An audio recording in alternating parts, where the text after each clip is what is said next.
Сурова забава во последните денови се практикува во Штип. Некој или некои во шахта фрлаат живи кучиња и таму ги оставаат да изгладнат и дехидрираат до смрт. Повеќе од нечовечки, повеќе од нечовечки. Решение, не сме човеци.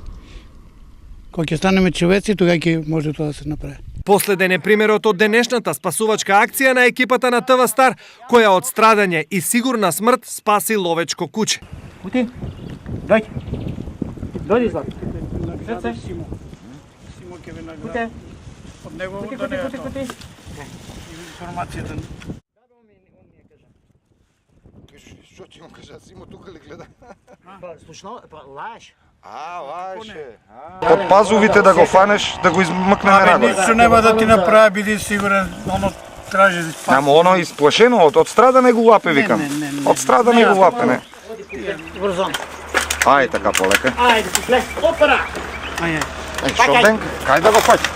Супер, кај пак е нози глава. Чекај. Ето, браво. Ајде.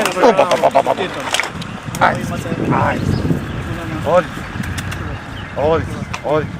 Абе, кучка е, бе, не куче.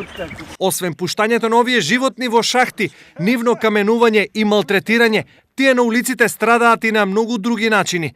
Овој вид на забава или ослободување од некогашните домашни миленици е исклучително нечовечен и за секаква осуда. Па тоа е, не знам што да кажам, најлоши зборови. За вакво тоа е најголема осуда. Најголема осуда. Треба малку тука да се чукнат. Целиот народ стана многу лош. Нема поштување, не можам, нема зборови да кажам. Како не го осудуваме? Како не го осудуваме?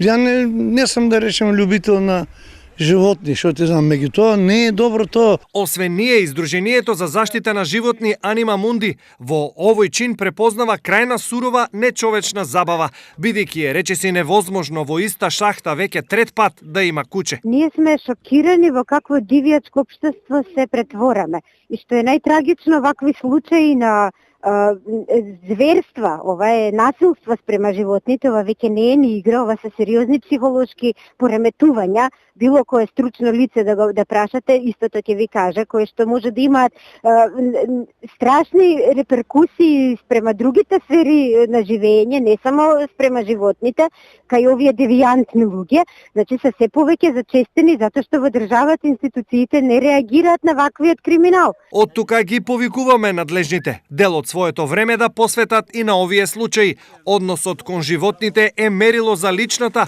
но и колективната свест и совест. Секако кога станува збор и за животни.